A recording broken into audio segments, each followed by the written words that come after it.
Go on. Well, my parents were separated when I was really little, before I was even born.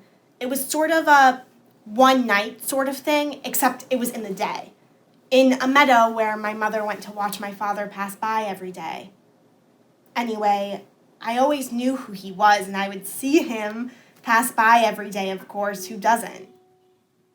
But I never knew him, and he wasn't really around. I mean, not around. Might we find a more precise illustration of the dangers of premature initiation than in this ancient tale of alternating parental indulgence and neglect? I went to an expensive school, and there were a lot of boys there who were, sons of the rich and famous. And one day we're all on the playground, and this one kid, Epaphras, he goes to me. So, Phaeton, blah, blah. Who's your father? What does he do? Blah, blah, blah. So I tell him my father's the sun, and he says, tell me another. And I say, he's the sun. He's Phoebus Apollo. And he just basically trampled me, just basically beat the shit out of me. Like I was lying. Neither his own opinion of himself, nor regard for him or lack of it in his peers, obviates the father's primitive role as initiating priest for the younger being. Now, it cannot be contested that the absence of this figure is for the son an almost irredeemable loss. So I go home and I say, Mom, this happened, at school. And she gets all upset, crying and everything because she still loves him and it's an insult to her as well. And I'm like, well, if it's true, how come there's no proof of it? It's unfair to us, that there's no proof. And she gets more upset and she says, hear me, my child. In all his glory, your father looks down upon us. By his splendor, I swear that you are his truly begotten son.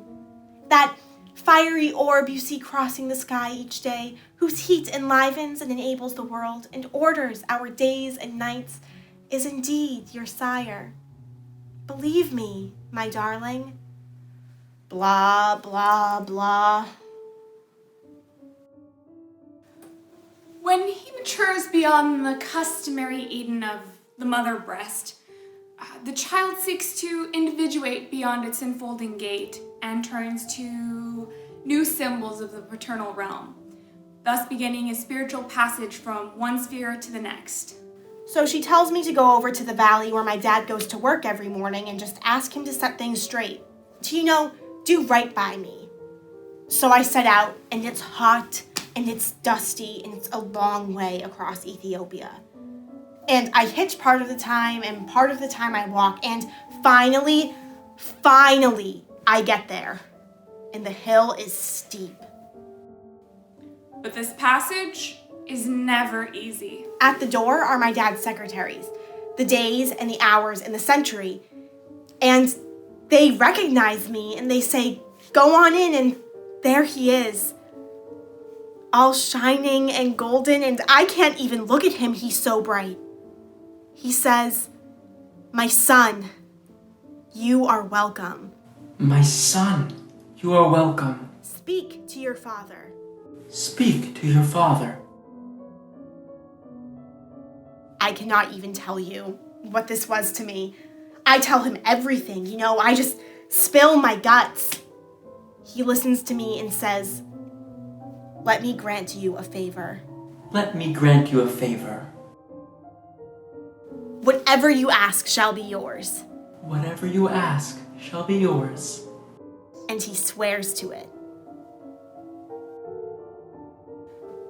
The conventional exordium of the initiate from latent to realized potential is inevitably accompanied by a radical realignment of his emotional relationship with the imago of parental authority.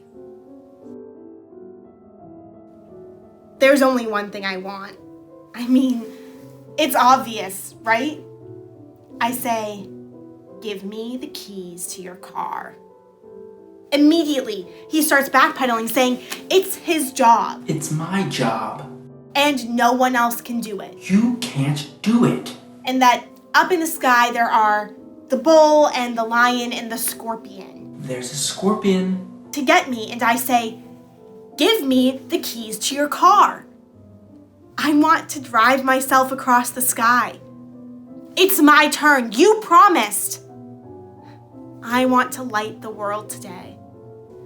The father, or a substitute, must be assured before he transfers the symbols of adult vocation that the child no longer is operating from infantile complexes that might dangerously redirect his new task through the unconscious promptings of self-aggrandizement, personal preference, or even resentment. Where have you been all my life, Dad? It's my turn. Hand it over. So he hands over the reins. But he won't stop giving advice, like, don't fly too high. Don't fly too high. Nor too low. Stay in the tracks. Go slantwise. Go slantwise. On and on. But I didn't listen. Myths are the earliest forms of science. It was over before it began. It was chaos, okay? Out of control as if no one was driving. My knees were weak. I was blind from all the light. I set the earth on fire and I fell. And it just destroyed me, I was completely and utterly destroyed. O-V-E-R. Over. It has been said that a myth is a public dream. Dreams are private myths. Unfortunately, we give our mythic side scant attention these days, and as a result, a great deal escapes us and we no longer understand our own actions. So, it remains important and salutary to speak not only of the rational and the easily understood, but also of the enigmatic things, the irrational and the ambiguous, to speak both privately and publicly.